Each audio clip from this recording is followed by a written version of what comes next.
문제 해설은 문제를 해설하는 걸 듣는 게 아니고 우리가 지금 공부를 최소 한 바퀴 정도를 돌았잖아요. 그러면 내가 앞으로 이론 공부를 어떻게 해야 되는지 그 방향성을 잡는 거야. 공부에 대해서 내가 어떻게 해야 되는지 그 컨셉을 구체적으로 잡아가는 과정이에요. 그래야지.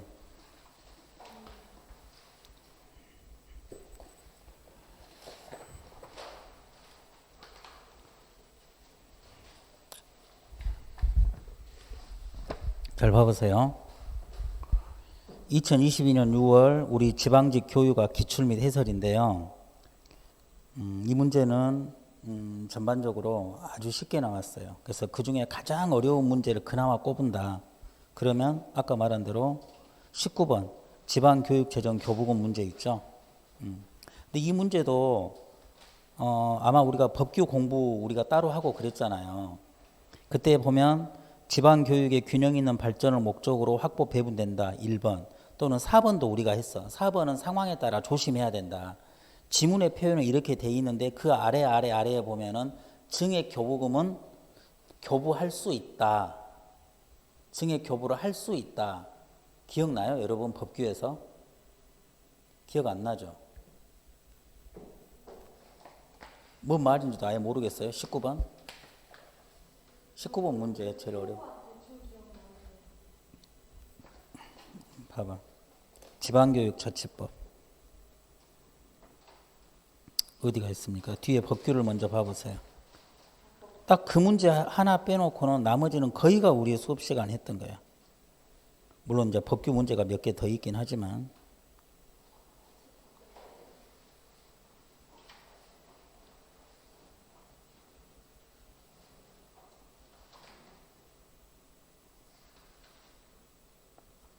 저기 보시면 우리 책 709페이지 지방교육 자체에 관한 법률 있잖아요. 그렇죠? 710페이지. 근데 거기에서 36조, 38조를 봐보세요.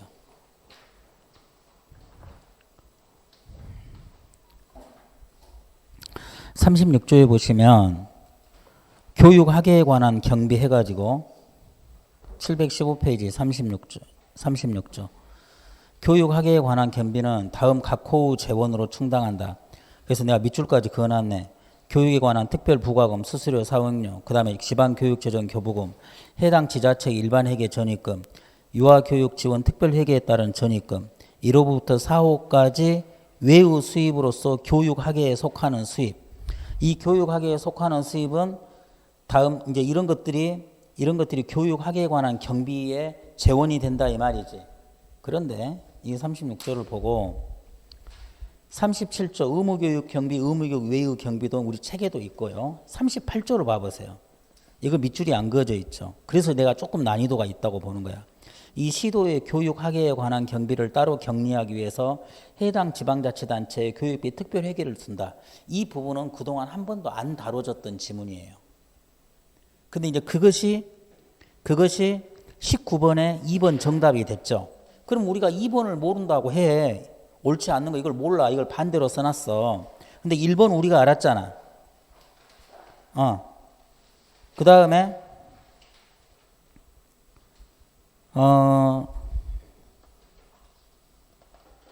지금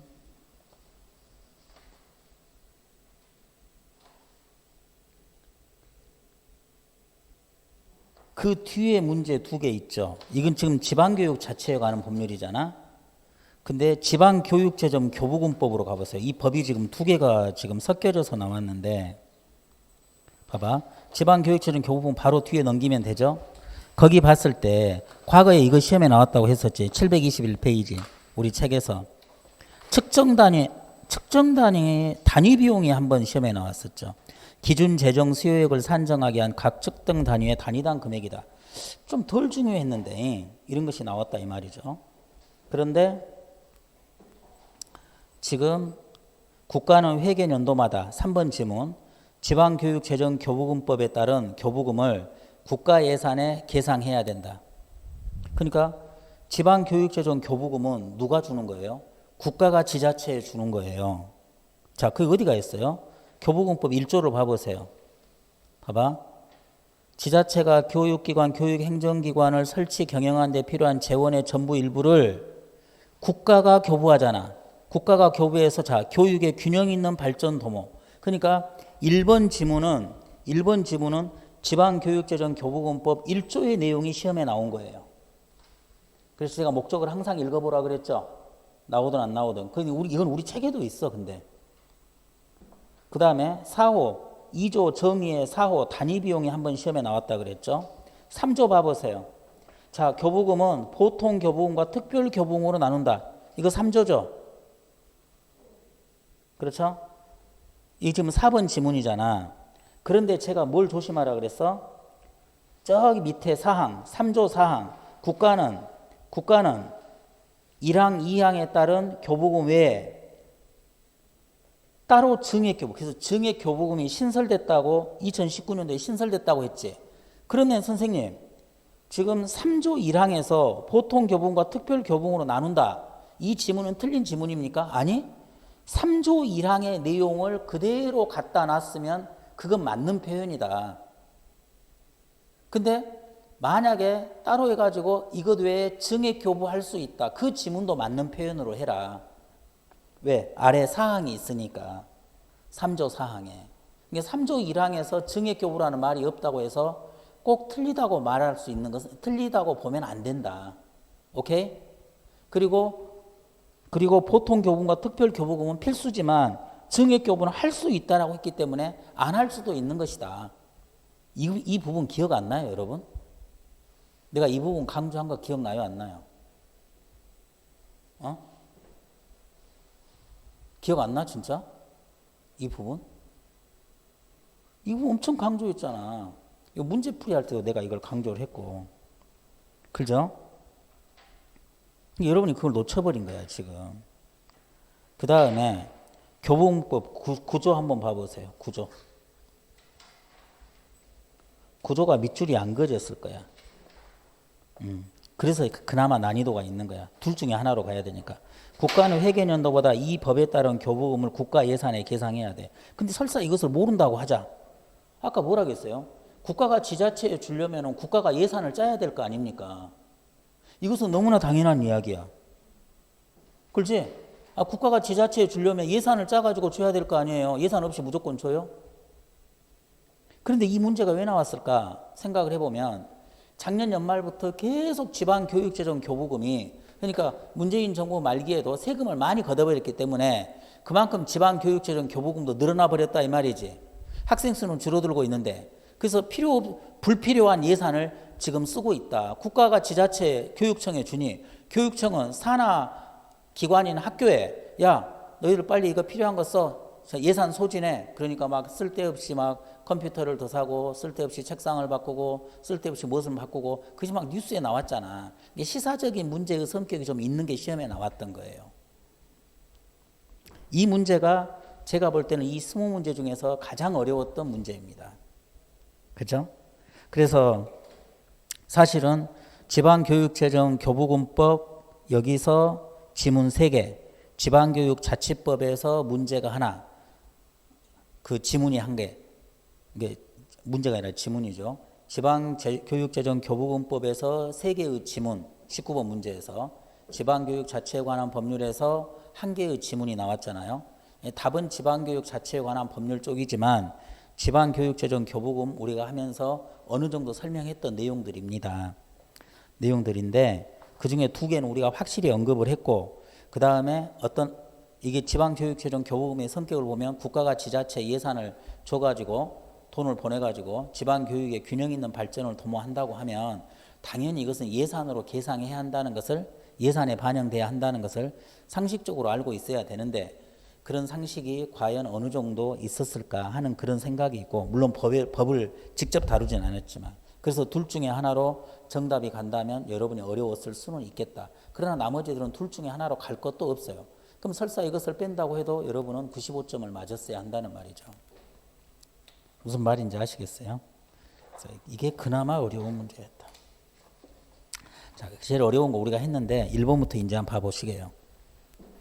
자, 여러분 딱 이 1번 문제를 보면 교육행정의 원리네. 그래서 내가 이 문제의 주어를 찾으라 그랬죠. 어쩌고 저쩌고 한다는 교육행정. 그러면 교육행정의 원리 중에서 어떤 것이 나왔냐 이 말이에요. 자, 그럼 우리 책을 펴볼까요? 행정으로 가보세요. 해설이 있지만 해설에 치중하지 마라 그랬지. 해설은 그냥 받아놓고만 있는 거야. 자, 그러면 우리 교육행정, 우리 이제 공부했으니까 밑줄이 다 그어졌을 거 아니에요. 자, 442페이지에서 교육행정의 원리가 있죠. 442. 문제에다 써버려. 문제 해설에다가 442. 그리고 책을 봐야 돼. 자, 교육행정의 원리는 크게 법제상 또는 법규상의 원리하고 운영상의 원리하고 둘로 나눠진다 그랬지. 이 타이틀 구별하는 것도 시험 문제라 그랬죠. 거기 안 써져 있어요? 그러니까 구별하라는 것은 구별 안 하면 안 된다 이 말이야. 그리고 각각의 타이틀과 내용을 짝짓기 하라 그랬지. 그럼 이번 시험 문제는 짝짓기 문제잖아. 근데 제가 운영상의 원리에서 봐봐. 안정과 적응이 밑에 충돌하는 원리였죠. 안정은 뭡니까? 변치 않아야 안정적이지. 변하면 안정적이에요? 전통을 개성하는 것은 안정적이지. 변치 말자는 것이니까. 자, 그러면 적응은 뭡니까? 새롭게 변화 발전. 이게 발전이 변화야. 새롭게 변화 발전되어 나가면 거기에 적응, 대응해야 되겠지. 그럼 봐봐, 문제.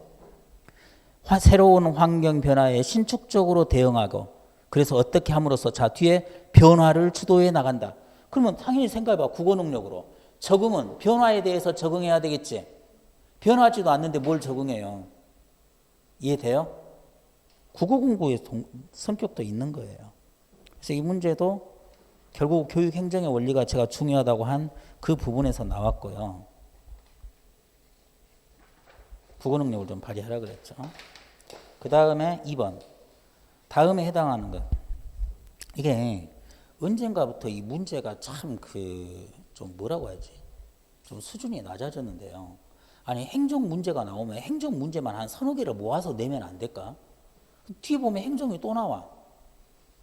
문제를 출제한 애들이 아니 단원의 순서대로 임용고시는 과거에 그랬거든요.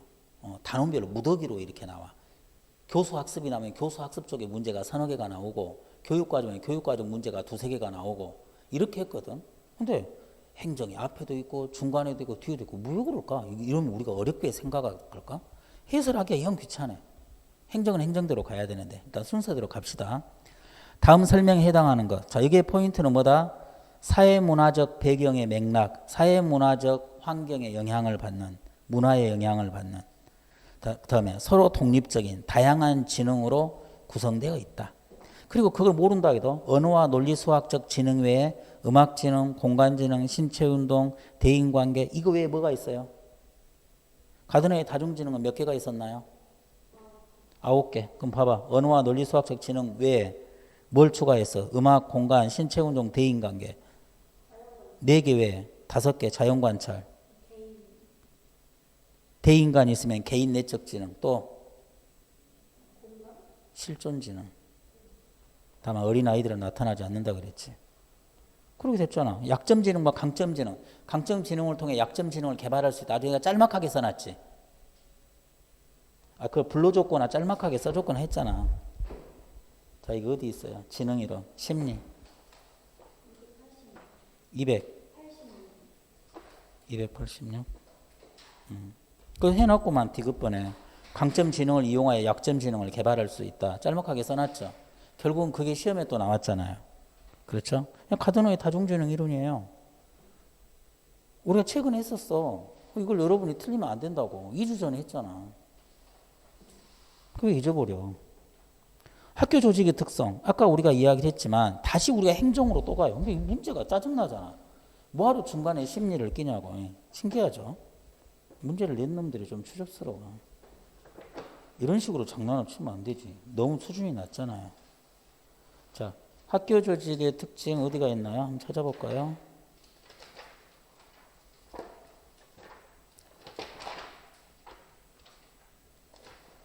리더십은 뒤쪽이었나? 앞쪽이었나?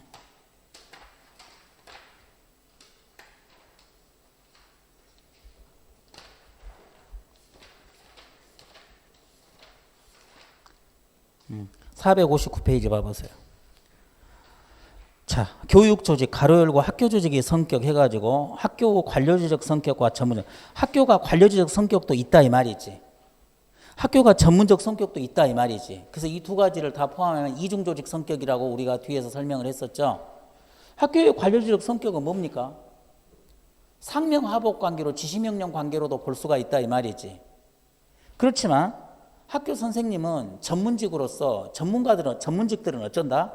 윗사람의 지시명령을 듣기를 싫어한단 말이에요. 이게 두 가지가 특성이 혼재되어 있다 이 말이지. 그러나 그 중에 하나를 꼽는다면 학교는 전문적 성격이 훨씬 강하게 드러나야 한다 이 말이죠. 그런데 이 3번 문제를 보면 봐봐. 교사의 재량권 발휘. 그건 다음 페이지 넘겨오면 이완 결합의 특징이야. 이완 결합, 느슨하게 결합된 이완 결합의 5번의 기역, 니은, 디귿, 리을 봐봐. 교장의 재량권, 교사의 재량권, 양호실과 교장실의 관계에서 양호 선생의 재량권, 학교 구성원들의 주기적 변화, 이런 것들이 이완 결합의 특징이잖아. 그러니까 이건 학교의 전문적 성격이 이런 특징이야. 학교의 특징이야. 쉽게 말하면 전문적 성격은 학교의 특징이야. 그 다음에 불분명한 목표, 불분명한 기술, 수단, 유동적인 참여. 그건 어디가 있어? 조직화된 무질서 아니에요? 조직화된 무질서에 3번의 기역, 니은, 디귿이지. 1번은 이완결합, 2번은 조직화된 무질서잖아요. 지문이. 3번은 지문이. 그 다음에 4번 지문은 느슨한 결합구조와 엄격한 결합구조 동시에 가지고 이중조직이다. 그 이중조직이 지금 양가로 4번인데 물론 이제 느슨한 결합구조는 이완이고 엄격한 결합은 관료지적 성격이잖아. 그렇죠? 그러면 1번은 봐봐. 그 3번의 2번 지문. 통일된 직무 수행에 따라 엄격하게 통제되는 순수한 관료제. 이미 답을 너무 뻔하게 보여주고 있죠. 학교는 관료지적 성격도 있고 전문적 조직 성격도 있다고 하는데 오로지 순수한 관료제래. 순수하지 않잖아요. 그죠?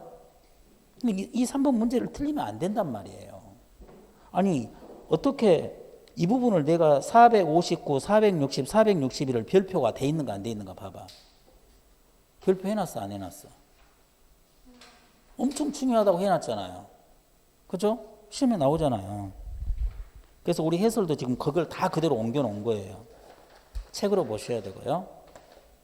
그 다음에 4번. 다음 가나에 들어. 이거 교육사회학이죠.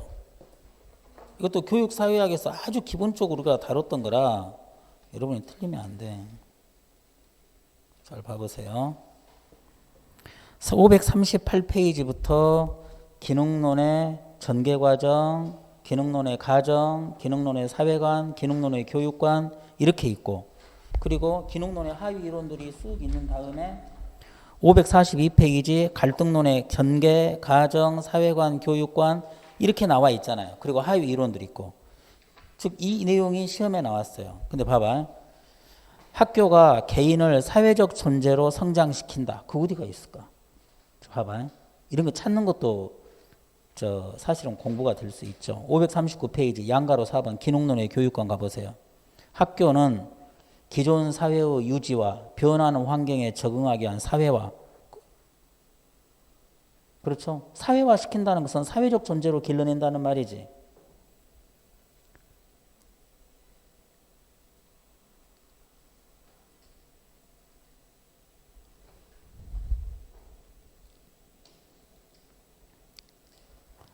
그리고 학자로 보면 기능론의 하위 이론에 속하는 디르켐 봐보세요. 봐봐. 디르켐의 내용이 여기에 또 영향을 미치죠. 봐봐. 이 지문에.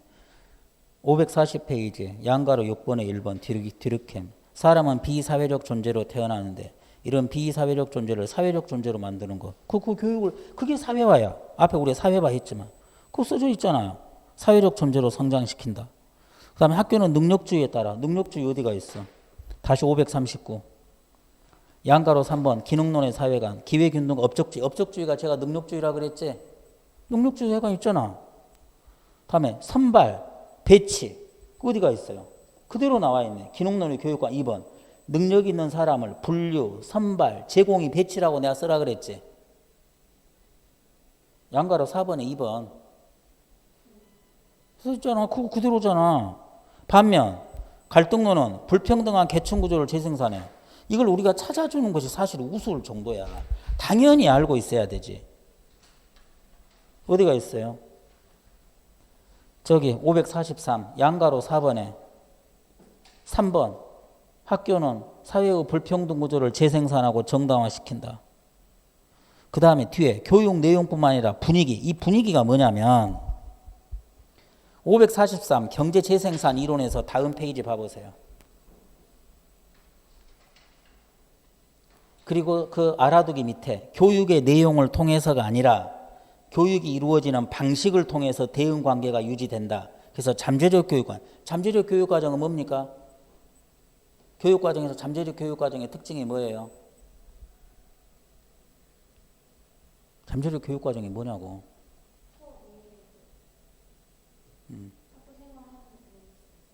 그러니까 분위기나 풍토잖아. 잠재적 교육과정 펴봐. 교육과정에서. 분위기나 풍토라고.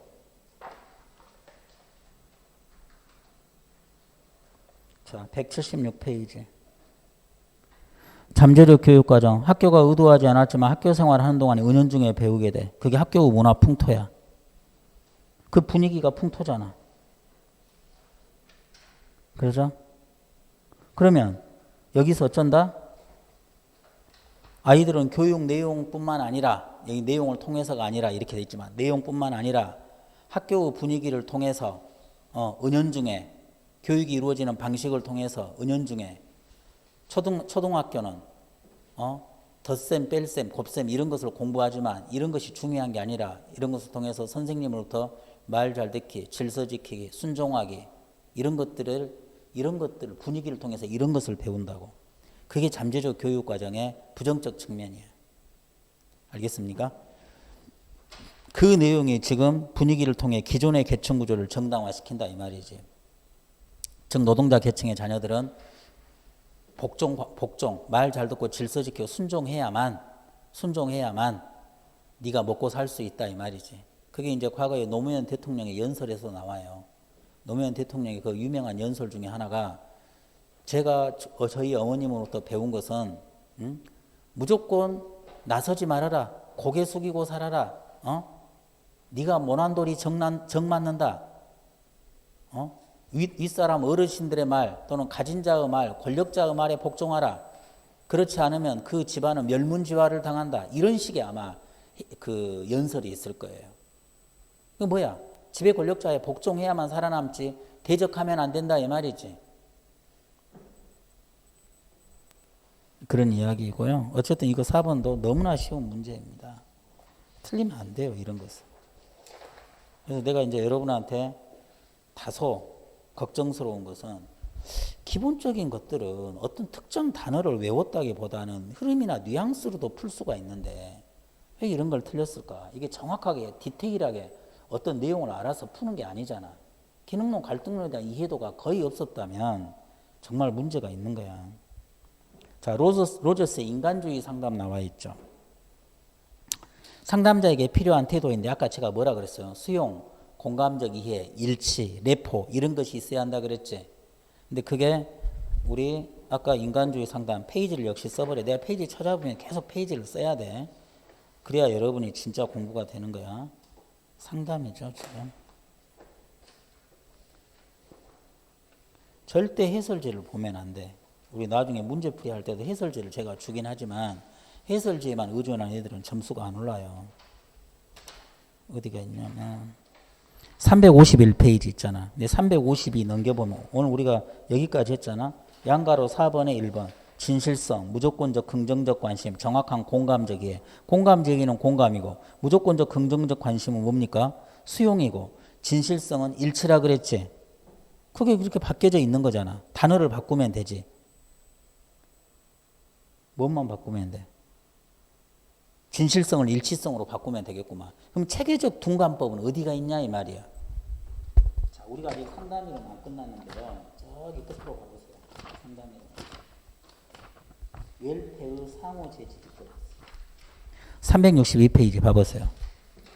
웰페의 상호재질 이론은 파블로프의 고전적 조건화 이론을 근거로 웰페가 주장한 것이지.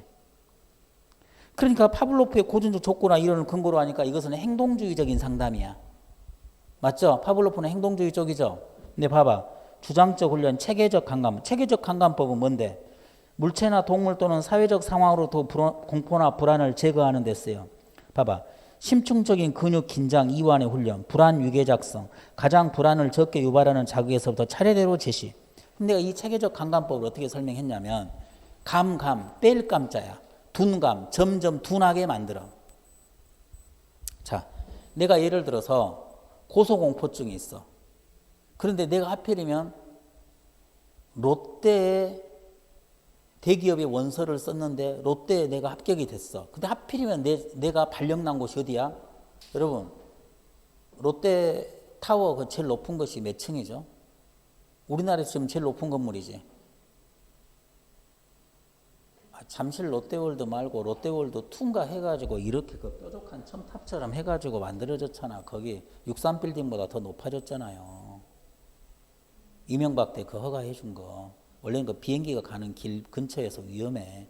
잘못하면은 옛날 9.12 테러처럼 거기에 비행기가 받아버릴 수도 있다고. 사실 그 군사 비행 구역에서 그쪽에 그렇게 높게 허가를 내주면 안 되는데 허가를 내줘 버렸잖아. 근데 아까 그 모 선생 보니까 휴가 간다는데 거기가 시그니엘 호텔이더만 롯데. 하루 숙박이 얼마인 줄 알아요? 60 얼마야. 하루에 2사람 기준으로. 그죠? 그런데 내가 그렇게 높은 곳에서 근무를 해봐. 그럼 나는 고소공포증이 있어서 왔다 갔다 하고 근무할 수 있어 없어? 안 되겠지. 그러면 체계적 감감법. 그러면 어째? 일반 그 상담실이라든가 이런 데 가보면 이 정도 높이야. 계단 하나. 근데 이것을 내가 어떤 안경을 쓰고 보면 AR이나 VR처럼 안경을 쓰고 보면 상당히 높은 층으로 보인단 말이야. 그럼 여기서 뛰어내려 보라고 그래. 그럼 나는 거의 자유낙하하는 느낌일 거 아니야. 근데 실은 아무리 떨어져도 안 죽잖아. 여기서야 엄청나게 멀리 떨어진 것 같지만 이렇게 높은 곳에 있어서 절대 내가 죽지 않구나. 그러면 한층 더 높이는 거야. 그림으로 그리면 이렇게 해가지고 여기서 내가 뛰어내린 거나 여기서 뛰어내린 거나 여기서 뛰어내려도 아니 계단 4개 정도는 남자들 뛰어내리잖아. 그러면 한 50층에서 뛰어내린 느낌이어도 내가 안 죽은다면 50층에서도 안전하게 이게 불안 유계야. 불안을 적게 유발하는 자극부터 차례대로 제시하는 거야. 이해돼요? 이게 점점 불안을 줄여간다고. 감 또는 둔감화. 행동주의 쪽이죠. 행동주의 쪽이라고 생각하면 또 그걸 몰라도 수용 공감적의 일치의 동의어만 찾아낸다면 답을 1번으로 가야 돼. 이게 또 1초짜리 문제예요. 알겠습니까? 그 다음에 6번. 다음 설명에 해당하는 학습법. 자, 봐봐. 면대면 수업이 갖는 제한은 온라인을 통해서 극복하고. 그 다음에 인간 접촉의 부재. 인간 접촉의 부재는 뭡니까? 대면 학습을 못하고 있다는 말이지. 그러면 이제 온라인이라든가 컴퓨터를 통한 수업이잖아. 이런 것들은 면대면 교육으로 보완하고, 온라인과 오프라인을 서로 상호 융합하고 있구나. 그럼 뭐야? 오프라인이 섞어져 있으면 블렌디드 러닝이죠. 근데 다른 걸 할 게 없어. 상황학습, 구성주의. 그 다음에 팀 기반 학습. 그 다음에 모바일 러닝. 모바일 러닝 우리가 했잖아. 모바일 러닝은 이동성이 강한 기기라고 나와야 돼. 모바일은 언제 어디서나 우리가 휴대폰, 태블릿, PC 이런 것들. 모바일로. 그럼 여기는 온라인과 오프라인을 섞으니까 블렌디드 러닝이고, 이건 우리가 어디서 배웠다? 교수학습. 아니, 교수학습이 아니라 교육공학.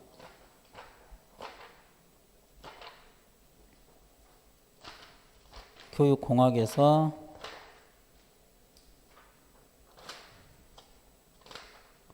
자, 269페이지. 거기가 이러닝, 블렌디드 러닝, 유러닝 3개 있고, 아마 문제풀이 때 친구들은 여기 외에도 모바일 러닝, 그 다음에 모바일 러닝하고 뭐 하나 더 넣으면 안 돼? 플립드 러닝. 우리가 손을 뒤집는 거.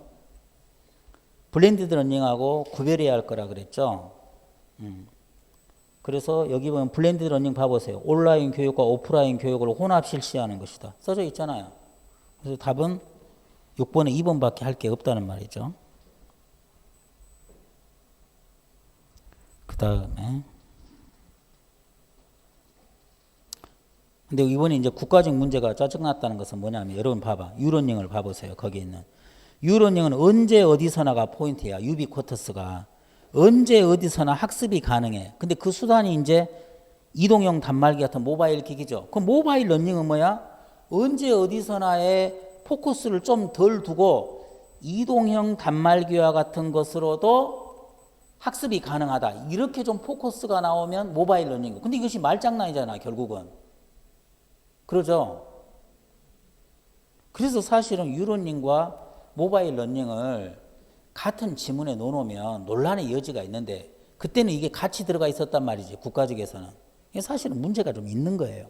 그래도 출제자의 의도를 파악하건대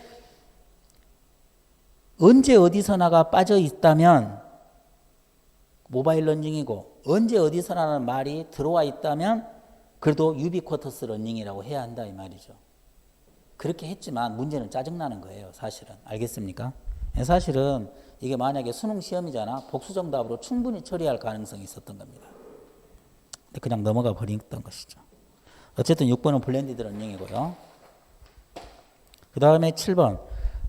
이것은 루소. 이건 틀리면 안 돼. 아니 내가 서양사에서 내내 설명을 했잖아요. 여러분 그렇지 않습니까?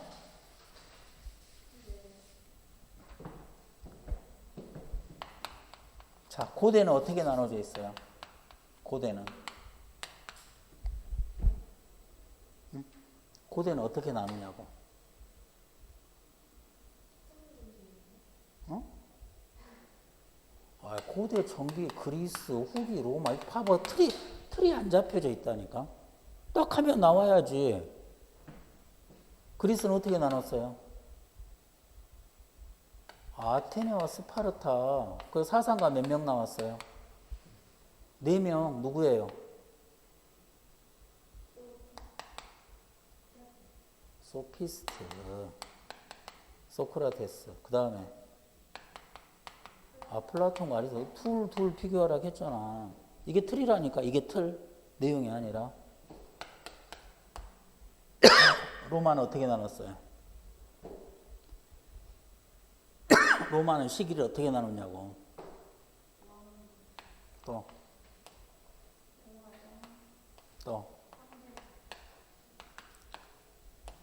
무슨 교육? 학교교육 기관 정리. 이게 틀이야. 자, 사상가 있지만 퀸틸리아너스, 뭐 키케로, 뭐 이런 사람 정도 하라 그랬지. 뭐 카토 세네카도 있지만. 그 다음에 중세는 어떻게 나눠요? 역시 전기 후기로. 전기와 후기를 나누는 사건은 뭔데? 연도 1096년부터 1270년이라니까. 이거 외워야지. 왜? 1270년이 우리 무신 정권 끝나는 시기잖아. 무신 정권 1170부터 1270까지.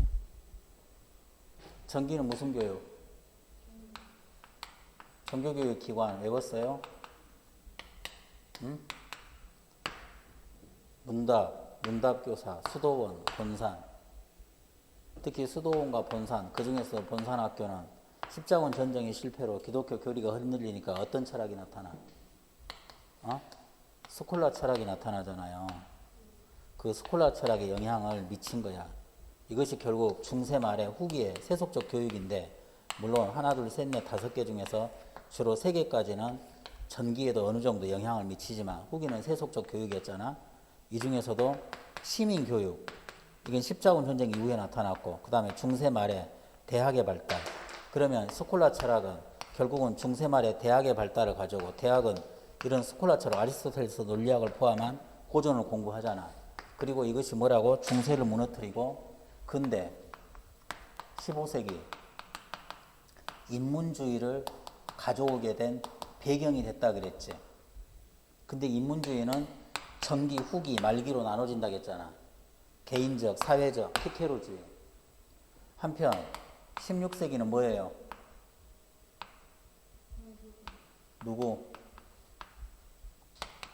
루터 대표자. 또 켈빈, 멜라니톤 두 번째. 세 번째 켈빈. 정리하고. 자, 17세기 뭐? 실학주의. 여러분이 이제 안 보고 대답을 할 줄 알아야 한다니까. 공부가 아직도 안 돼 있어. 그러면 실학주의는 15세기 인문주의가 키케로주의, 형식에 치우쳤기 때문에 형식이 아닌 실제. 종교개혁은 하나님 나라 이상국가, 이상이 아닌 현실. 그 실을 찾는데 이것도 뭐다? 처음에는 고전을 완전히 버리지 못해. 그래서 인문적 실학주의. 그 다음에 사회생활을 통해서 실을 찾자는 사회적 실학주의. 사회적 실학주의가 세 번째죠. 그 다음에 감각 내지 과학적 실학주의, 꼬메니우스. 그 다음에 로크. 기억을 하라 그랬죠. 그러니까 로크, 사회적 실학주의. 뭐 물어봤지? 루소 물어봤지? 그러면 자, 18세기는 계몽주의 시기인데, 계몽주의는 무엇에 대한 반발? 절대주의에 대한 반발. 그럼 절대주의 특징, 계몽주의 특징 비교하라 그랬지. 근데 계몽주의가 극단적 이성주의다 보니까 루소는 어째? 자연주의를 내세웠는데 이성뿐만 아니라 감성에 의해 통합된 자와 이성뿐만 계몽주의 영향을 받아. 그러나 감성에 의해 통합된 자. 대표적인 게 루소 아니에요. 루소의 자연주의를 독일에서 기독교적인 견지에서 이어받은 게 뭐야? 범해학파, 범해주의. 누구? 바제도우 짧지만. 그리고 19세기 신인문주의는 겉으로는 계몽주의에 대한 반발이지만 실제로는 계몽주의에 의해서 시민혁명이 나타나 절대 군주제를 무너뜨렸으니 극단적인 이성주의를 주장할 필요가 없어졌다. 그래서 신인문주의는 뭐야? 그래, 그럼 이것뿐만 아니라 이게 중요하겠네? 이게 뭐야? 국가나 민족의 역사, 전통, 권위, 즉 국가주의 사상이 나타나잖아. 그럼에도 불구하고 루소의 자연주의를 이어받은 심리개발주의가 있지.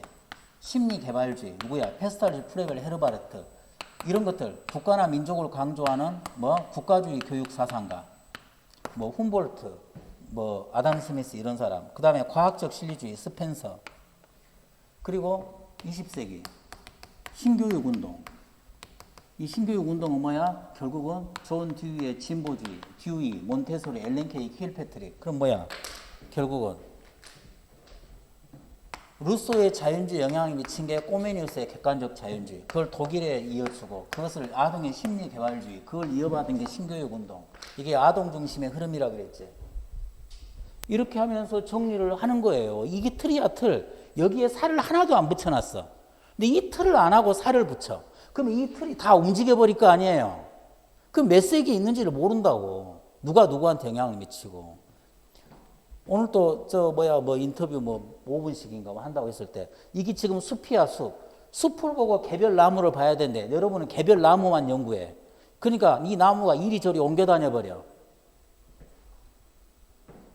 적어도 공부를 한다면 이렇게 해야 돼. 행정법도 여러분이 어렵다고 이렇게 공부 안 하고 있잖아. 그러니까 행정법이 점수가 안 나오지.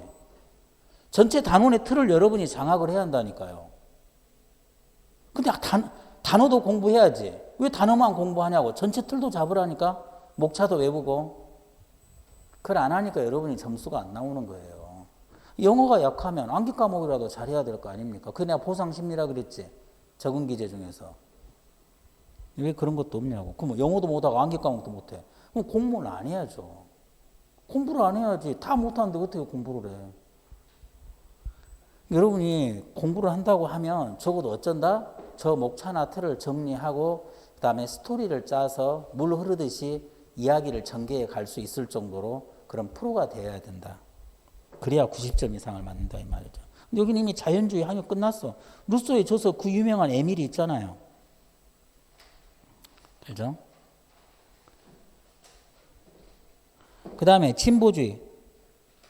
자, 여러분 진보주의는 아니에요. 진보주의는 뭡니까? 아까 우리가 이것도 책으로 찾아드릴까요? 철학. 서양사 뒤에 있는 이거 봐봐. 이 신교육 운동이 진보주의라고 그랬지. 진보주의는 뭐다?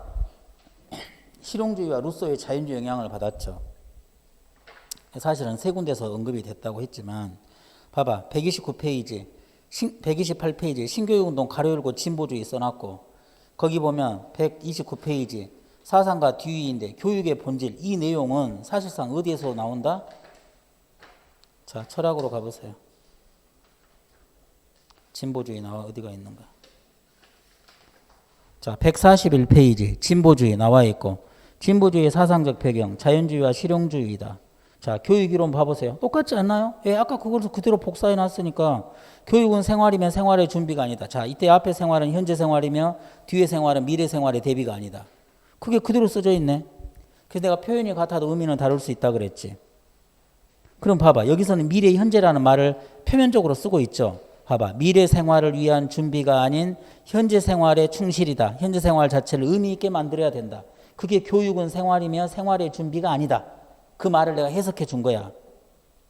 자, 학습자의 흥미와 관심 어디가 있어요? 넘겨보시면 저기 9번에 있네. 흥미 욕구를 중시한다.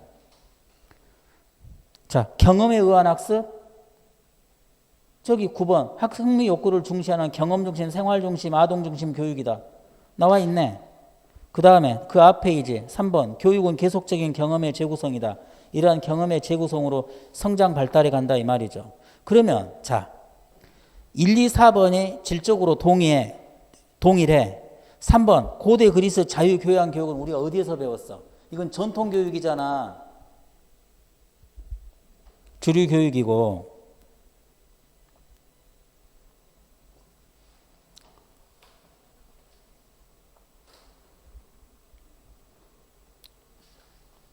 진보주의는 전통교육을 비판하고 있고 진보주의는 대안교육이고 주류교육은 지식교육이고 지식교육이 가장 대표적인 게 자유교양 교육 아닙니까?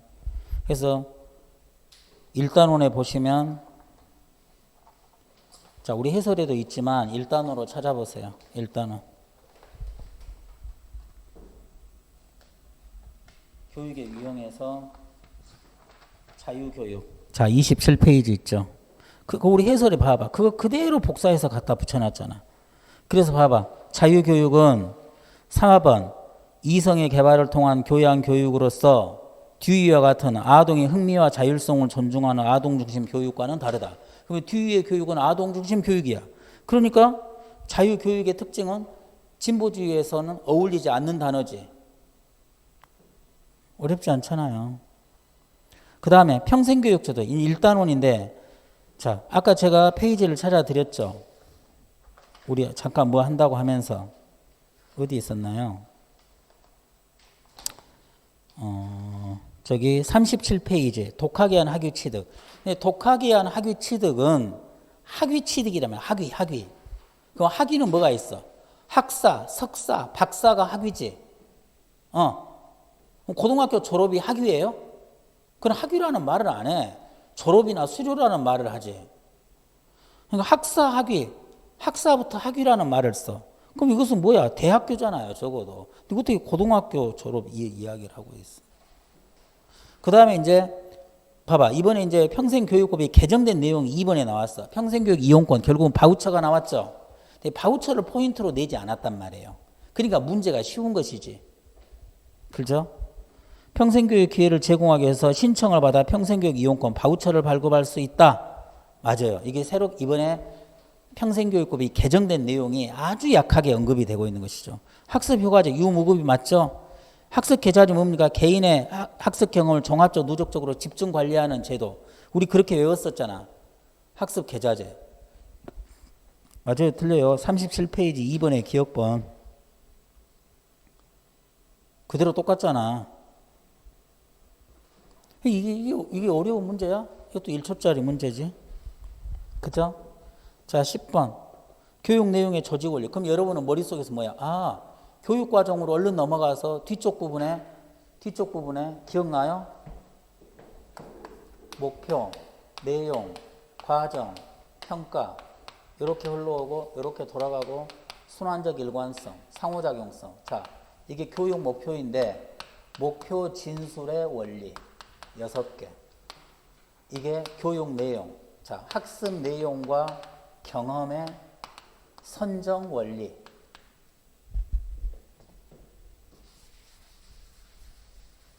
선정 원리 9개, 학습 내용과 경험의 조직 원리 6개. 그래서 이거 원리 외우라 그랬잖아요. 근데 이 조직 원리가 나왔네. 그건 뭐예요? 계속성, 계열성, 통합성, 균형성, 다양성, 건전성. 이것이 있고 그 밑에다가 또 다른 분류 방식으로 종적 분류 방식과 횡적 분류 방식으로 나눴지. 기억 안 나요? 지금? 자, 185, 6. 학습 내용과 경험의 조직 원리, 계속성, 계열성, 통합성, 균형성, 다양성, 건전성. 내용의 조직 원리를 다른 기준으로 하면 수평적 조직 원리하고 수직적 조직 원리. 수평적이면 횡적이고 수직적이면 종적이잖아. 그래서 수평은 시점이라 그랬지. 스코우프와 통합성. 수직적 원리는 시간의 흐름이라 그랬지. 그래서 계열성과 수직적 연계성, 계속성. 그래서 계열성과 스코우프를 구별하고 통합성과 수직적 연계성을 구별하라 그랬죠. 그게 문제잖아. 그런데 이 문제는 187페이지에 박스를 염두에 둔 것 같아. 왜? 지문에 틀리라고 지금 스코우프를 냈잖아. 스코우프도 폭과 깊이란 말이에요. 근데 계열성도 폭과 깊이가 나와 있지. 근데 계열성은 뭐야? 시간의 순서에 따른 폭과 깊이를 넓혀가라 이 말이야. 그러면 스코우프는 뭐야? 어떤 시점에 배울 그 교과서 내용의 폭과 깊이야. 어떤 시점에서의. 그래서 이 문제는 정확히 말하면 186번에 있는 내용과 경험의 조직원리보다는 다른 기준에서 내는 조직원리, 내용과 경험의 조직원리, 즉 수평적 조직원리는 스코우프와 통합성, 수직적 조직원리는 계열성과 수직적 연계성, 계열성. 그중에서 대표적인 스코우프와 계열성을 헷갈리게 내려고 한 거야. 이 문제는 그런데요. 공부를 좀 많이 한 애들이 약간 헷갈릴 수 있어요. 아주 많이 하면 안 틀리겠지만. 왜? 스코우프의 개념을 아예 모르는 애들은 186페이지 정도로 끝냈을 거란 말이야. 그럼 폭과 깊이 이야기가 나오면 여기서는 계열성밖에 없거든. 스코우프가 없으니까. 공부를 오히려 덜 하는 친구들이 이 문제를 더 안 틀렸을 것이다. 즉 변별력이 마이너스로 나올 확률이 높다 이 말이죠. 그래서 답은 2번으로 틀리라고 먼저 내놨잖아. 답은 4번인데. 이해돼요? 그렇게 나온 것이고. 그 다음에 11번. 지방교육자치법이 아까 19번에서 언급이 됐지만 여기서는 일단 또 지방교육자치법상 교육감에 관한 문제가 나왔어요. 이것도 제가 볼 때는 시사적이었습니다. 이번에 우리가 그 선거가 있었죠. 지방선거가. 지방선거에 내가 누구누구 찍은다고 그때도 칠판에 수없이 이야기했지. 처음에 우리가 누구 뽑아요? 광역자치단체장. 뭔 교육감이야. 광역자치단체장. 대전에서는 누구예요? 광역자치단체장이 대전에서는 누구냐고. 그래, 대전시장. 그 다음에 광역의회 의원. 어떻게 나눠져? 광역의회 의원 어떻게 나눠져? 지역구하고 비례대표. 여러분 이번에 투표하면서 개수 안 쉬어봤어요? 용지 개수? 기초자치단체장 누구예요 여기서는? 여기 NC백화점 있는 데서는 누가 나왔어? 누가 당선됐냐고? 어떤 사람? 여기 어디야 위치가? 중구청장. 그러면 의회는? 기초의회는? 아까 말한 비례대표하고 지역구. 그러면 표가 하나, 둘, 셋, 넷, 다섯, 여섯 개잖아. 교육감 7개잖아. 7표를 행사했다고 여러분은. 내가 그 기억하라고 그렇게 말했지. 이번 시험. 근데 이게 나왔잖아요. 결국은 교육감을 물어보는 거야. 자, 집행기관이다. 의회는 의결기관이니까. 응? 규칙재정권이 있다. 그러면 조례재정권은 지방의회예요. 자, 그런데 교육감 후보자가 되려면 교육경력 또는 교육행정경력 또는 두 개를 합해서 경력이 3년 이상이야. 그럼 1년은 어디서 나왔어? 정당. 1년 이상 정당 경력이 없어야 돼. 자, 우리 해설에도 있지만 문제 책으로 가보자 그랬죠. 항상 책에서 찾아야 되니까.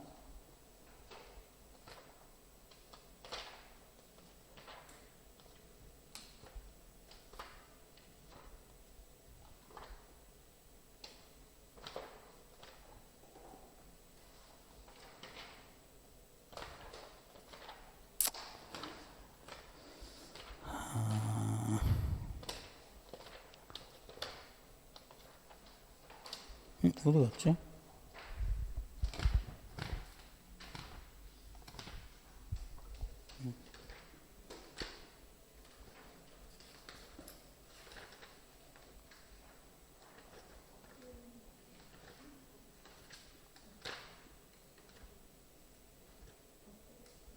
어디가 있어요? 아니 교육감 나오고 교육자치 쪽에 보면 나오잖아. 아니 법규 말고 책의 내용에도 있잖아요.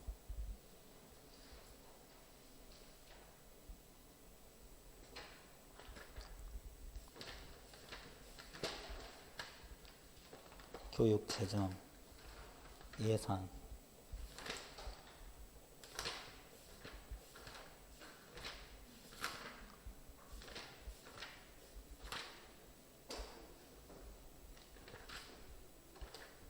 예산이 아니고 어디 넘겨버린다. 내 책이 아니어서 지금은.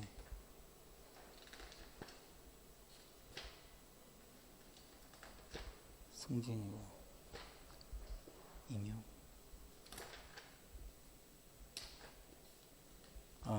484 교육감 있잖아요. 제일 밑에 시도지사 피선거권이 있는 자로서 후보 등록일부터 과거 1년 동안 정당 당원이 아닌 자. 그리고 5번 다음 페이지 교육 경력 또는 교육 행정 경력이 3년이거나 양 경력을 합해서 3년 이상이 되면 된다. 그래서 내가 여러분 이거 기억하라고, 여러분은 교육 경력은 없지만 교육 행정 경력이 있으니까 여러분도 교육감이 될 수는 있다. 내가 그 이야기를 했었어. 그게 문제잖아요. 3년과 1년은 지금 다른 데 갖다 놓고 집어넣은 거야. 문제의 수준이 이래. 주민 소환권 있다고 했잖아. 그 밑에 6번. 그러면 거기 1번, 2번 어디가 있어? 1번. 집행기관이다. 저기 나와 있네. 교육감의 독임제 집행기관. 규칙 제정권이 있는데 여기서는 저기 저 밑에 485 학교 운영위원 이쪽에 교육감은 법령 또는 조례의 범위 안에서 교육 규칙을 제정할 수 있다. 밑줄까지 그거 나왔네. 그래서 여기서 다 나왔잖아. 문제가 이런다니까. 그 다음에 다음 설명에 해당하는 타당도는 미래니까 예언이라 그랬지. 자, 이것은 평가 쪽으로 가보세요. 페이지를 써놔야 돼. 찾아놓으면.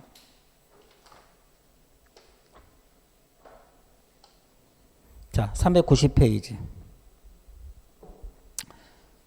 389페이지부터 보시면, 자, 389. 내용 타당도 다음에 준거 타당도에 준거의 기준이 미래면 예언, 준거의 기준이 현재면 공인. 그렇죠? 두 검사 도구 간의 공통 요인. 그래서 공인이라 그랬죠. 그래서 내가 이 사례를 뭘로 했어? 일기쓰기와 장문 검사의 상관성, 공통 요인을 알아봐. 근데 선생님이 경험적으로 통계 처리를 해보면 장문을 잘 쓴 애들은, 아니 일기를 잘 쓰는, 꾸준히 빠짐없이 쓰는 애들은 주로 장문 점수가 높더라. 그러면 일기 쓰기만으로 장문 점수를 대체한다면 이건 공인 타당도야. 두 검사 도구 간의 현재 간의 공통 부분이야. 예언 타당도는 지금 당장 알 수 없어. 미래로 가봐야 돼. 그러면 뭐예요? 지금 입학 때 성적이 우수한 학생, 시간이 지나서 입학 후에도 성적이 우수하다면 입학 때의 그 시험 성적은 미래를 예언하고 있지. 그러잖아. 여러분 말하면 이번에 9급 교육행정처에 수석을 했어. 그럼 얘들은 과연 근무도 잘할까? 몇 년 뒤에 봐보니까 진짜 근무 성적 평정도 수석이야. 그러면 이 9급 공무원 시험은 미래를 예언하고 있잖아. 예언 타당도야. 준거의 기준이 미래니까. 그게 미래 나왔잖아요. 이거 1초짜리가 아니고 뭐야. 예언 타당도. 뭐가 어려워. 그래서 공부를 제대로 하면 여러분이 항상 1년차 공부하면 선생님 시간이 부족해요. 뭔 시간이 부족해. 시간이 오히려 남아야지. 그죠? 이번에 교육학은 5분 이내로 풀어야 돼요. 5분 이내로 푼다고 실제로 애들이. 잘한 애들은. 그 다음에 학습에 관한 관점은 정보처리론. 우리 마지막 전주 수업에서 했었죠. 자, 3번이 맞아요. 그러면 감각 기억은 뭐야? 자신의 사고로 확인하고 점검. 이거 메타인지잖아. 감각 기억이 아니라 메타인지죠. 사고에 대한 관리 감독. 시연은 뭡니까? 범주는 카테고리잖아. 범주는 카테고리. 조직화지. 시연은 리허설이잖아. 영어로. 반복 시연이지. 맞죠? 내가 이거 보충 자료도 나눠준 거 아시죠? 우리 책에도 있지만 아까 페이지 우리가 확인했었고. 자, 시각적 정보에 대한 시각적 이미지를 그게 뭐라고? 심상화. 페이비오의 이중 부호화 이론 한 번 시험에 나왔다. 그렇게도 내가 이야기를 했었어요. 보충 자료 보시고 우리 책의 심리 뒤쪽을 한번 보시고 다음 내용에 해당하는 교수학습 이론 세 번째 봐봐. 가장 일반적이고 포괄적 지식을 먼저 제시하고 세부적이고 상세한 지식을 나중에 제시한다. 이거 오소벨의 뭡니까? 밑에 수업 올리는데 점진적 분화지. 그러면 통합적 조정은 뭡니까? 새로운 정보와 선행학습의 통합을 강조하는 것. 그러니까 지금 첫 번째는 통합적 조정, 세 번째는 점진적 분화. 그렇죠? 인지구조에 맞게 포섭 통화대로 한다는 것은 일반적인 이야기이고. 그렇죠? 그럼 오스벨 이게 어디가 있어? 교수 학습으로 가보세요.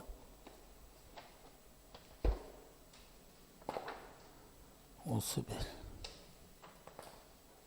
자, 220페이지. 오스벨의 유의미 학습. 거기 밑에 개념 2번이 제가 중요하다 그랬죠. 유의미한 아이디어나 과제와 기존의 인지구조가 의미 관련을 갖고 접촉할 때 포섭의 과정에 의해서. 그게 지금 14번의 박스의 두 번째 줄이네요.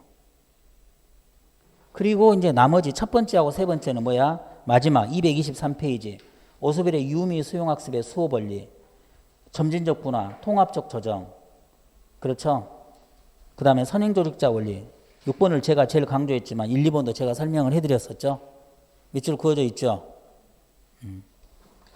그 내용들이에요.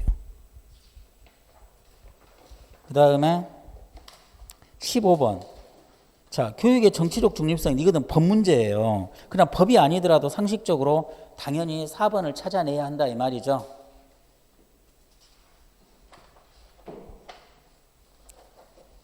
그 다음에 16번. 앨리스 아까 우리 했던 합리적 정서행동 상담. 제가 설명 안 해도 되죠. 그럼 여러분은 사실 16번에 1번을 맞았다고 해도 두 번째가 이 과정으로 진행된다. 이게 좀 어설프구나. 이 생각을 해야 되고 그 다음에 게슈탈트, 형태주의 상담 내용이 떠올려야 되고 아까 프로이드의 정신분석학적 상담 내용이 떠올려야 되고 아직 우리가 안 배웠지만 아들러의 개인심리학적 상담 이 중요한 단어들이나 내용이 떠올라야 돼요. 왜? 시험은 이제 합리적 정서 행동 상담이 한번 기출이 됐으니 그 나머지 것들로 순환식으로 돌아간단 말이에요. 그 다음에 교수학습법에 대한 설명. 자, PBL 구성주의죠. 자,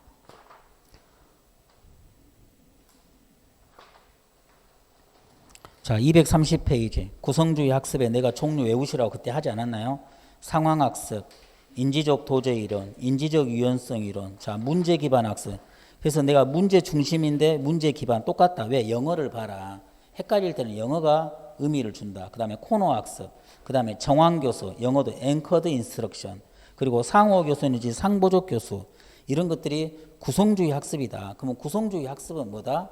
전통적 학습은 이론 중심으로 추상적으로 공부를 하는데 얘들은 구체적이고 실제적인 사례 중심으로 공부한단 말이에요. 그리고 어떤 객관적인 정답, 구성주의라는 말 자체가 그래. 주관주의, 상대주의 성격이야. 그죠? 아, 구성은 스스로 만들어가는 거잖아. 지식은 학습자가 스스로 만들어간다고 어디가 있어요? 자, 230페이지. 지식은 개인의 경험으로부터 구성되며 학습이란 개인의 해석에 의해 이루어지므로 지식은 학습자 스스로가 능동적으로 구성해야 한다. 봐봐. 다른 사람의 다양한 관점을 해석하는 협동학습이 이루어진다. 그러니까 이것은 뭐예요? 주관주의, 상대주의 성격이 그대로 들어있는 것이죠. 객관적이고 절대적인 정답이 없다는 말이야. 자, 그렇다고 보면 17번, 1번 봐봐. 문제의 성격이 불분명한 비구조적 문제. 비구조적인 게 뭐야? 구조화하지 마라 이 말이야. 그게 어디다? 구성주의 학습의 내용 안에서 보시면 상황, 배경, 맥락과 함께 제시한다. 실제적인 과제를 구체적이면 다양하다는 것은 상대주의 성격이죠. 객관적이고 절대적인 어떤 이론 중심이 아니란 말이잖아요. 그래서 구성주의 의미를 알고 있다면 구성주의는 주관주의, 상대주의 성격이라는 것을 알고 있다면 그리고 그것을 내가 이해시키기 위해서 234페이지를 봐봐. 구성주의는 지식은 마음의 산물로 인식 주체에 의해서 결정된다.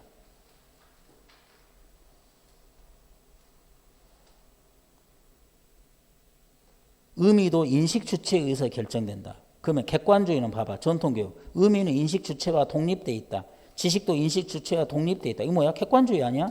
그래서 밑에 나와 있네. 보편타당한 절대진리. 그럼 구성주의는 맥락에 적합하니 맥락에 적합한 의미 부여는 뭐입니까? 의미 구성은 주관주의 상대주의잖아요. 배경 맥락에 적합한 의미 구성이니까. 안 그래요? 지금 이거 어려워요? 구성주의는 여러분이 구성해 간다니까. 미래도 구성적 미래관은 미래를 여러분이 만들어 간다고 보는 거야. 그럼 구성적 미래관의 반대는 뭐야? 운명적, 숙명적 미래관이야. 아, 내 미래는 결정돼 있어. 그러니까 맨날 점이나 보러 다니지.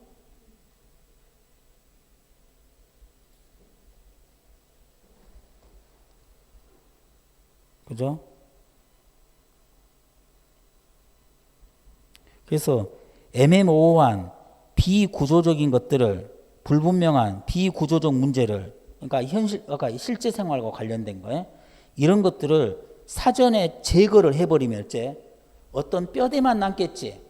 구체적인 배경 맥락은 다 사라져 버리고 그럼 배경 맥락 없이 그걸 어떻게 해석할 수 있냐 이 말이야. 실제 상황에서 과제를 제시하는 게 훨씬 효과적이라 그랬지. 이해돼요? 이 단어의 의미가? 비구조적이라는 말의 의미를 잘 봐봐. 구조는 틀이잖아. 어떤 형식이나 뼈대를 찾아낸다니까. 그게 아까 우리가 객관주의에서 말하는 보편타당한 절대 진리, 뼈대를 찾는 거야. 그런데 비구조화된 과제를 제시한다니까요. 비구조화된, 그게 어디가 있어? 잘 봐봐. 231페이지. 비슷한 말이 있죠. 인지적 유연성, 실제, 니은번에 두 번에 비정형화된, 정형화는 틀이고 구조죠. 비구조화된 과제를 제시하잖아. 비정형화된. 비슷한 단어가 있죠. 그러는 내용이에요. 이해되십니까?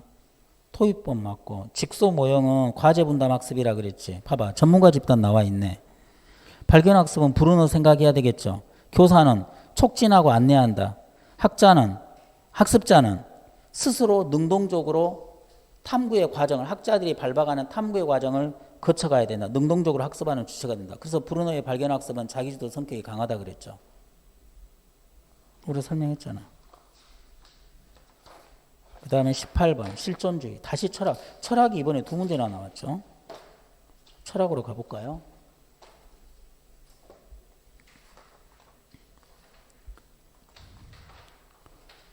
근데 실존주의 철학도 지금 전통 철학을 비판했잖아.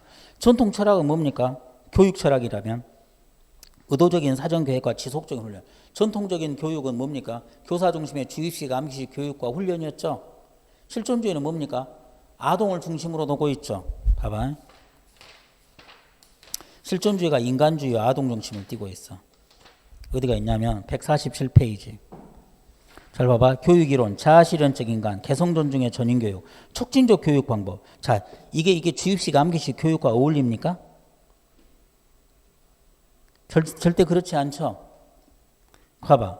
그 다음에 교육이론, 저기 7번. 공교육이 대량 유사 형태로 학생들을 말살해. 그게 뭐야? 전통 교육을 하면 이렇게 된다 이 말이지.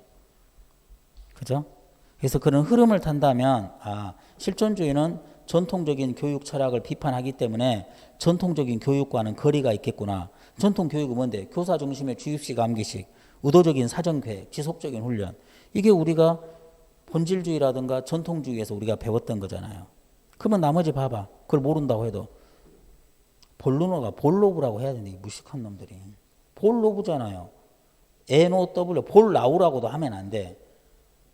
독일어로 W는 V 발음이 나니까 볼로브야. 부버 볼로브 어디 있어요?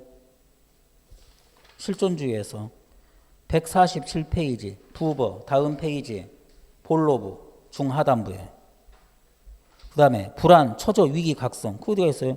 위기, 각성, 충고, 상담, 만남, 모험과 좌절. 교육이론에서 저기 자, 첫 번째 줄 배경의 첫 번째 줄 두 번째 줄 내가 불안이라는 단어 동그라미 치라 그랬지? 그 다음에 위기, 각성, 모험 이거 어디가 있어? 넘겨보세요. 148 볼로브 위기각성, 충고, 상담, 못남, 모험과 좌절. 본로 위에 비연속적 요소 6가지를 우리가 외우라 그랬지. 밑줄 그어져 있잖아. 실존주의를 틀릴 수가 없는 거야. 여기 있다는 걸 확인하는 게 중요한 게 아니라 실존주의 흐름 자체를 봐보라고. 이 단어를 통해서. 의도적인 어떻게 사전교육 이게 어울릴 수가 있어. 19번 아까 제가 강조해서 설명을 했죠. 20번 봐보세요. 자, 교육사회학에서 가장 핵심적인 것들 3개 중에서 2개가 나와버렸어. 아까 기능론과 갈등론을 포함한 거시적 관점. 미시적인 신교육사회학에서 이게 크게 보면 하나가 덩어리라고 했지. 페이지는 제일 많지만. 두 번째가 뭐였어요? 그 학력 팽창 현상, 과잉 학력 현상, 거기에 관한 이론. 그 다음에 김신일 교수의 교육평등관. 그게 크게 보면 3개의 주제였잖아. 큰 2개가 이미 시험에 나왔어. 그쵸? 자, 다음 설명에 해당하는 교육평등의 관점. 그러면 처음에 우리가 순서대로 허용적 평등, 그 다음에 보장적 평등, 과정 내지 조건의 평등, 그 다음에 결과적 내지 보상적 평등. 그 순서대로 기억을 하시면 봐봐. 취약의 평등 이제 똑같이 들어가기만 했어. 그리고 이걸로는 충분하지 않대. 들어갔는데 어디가 좋은 학교 어디가 안 좋은 학교 간의 차이가 큰 문제가 됐어. 이것을 증명하기 위한 연구가 누구의 무슨 연구야? 학교 간의 차이가 사회 문제로 등장하니까. 무슨 보고서? 콜맨 보고서.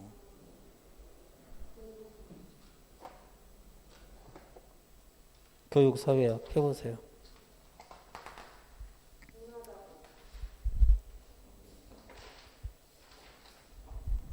567페이지 김신일 교수 교육평등관 허용적 평등, 보장적 평등, 조건의 평등. 거기 남아있네. 제일 밑에 한국의 교육 평준화 정책. 그 뒤에 나와있네. 콜맨 보고서. 조건의 학교 간의 차이가 학력의 차이를 나와 대학 진학의 차이를 가져올 것인가. 별 영향을 미치지 못한다. 오히려 그보다는 밑줄 그은 그 두 번째 보시면 가정 배경과 또래 집단이 훨씬 큰 영향을 준다는 예상 밖의 결론을 노출했다. 그래서 부모의 교육과 이것이 뭐야? 콜맨의 사회자본이라 그랬잖아.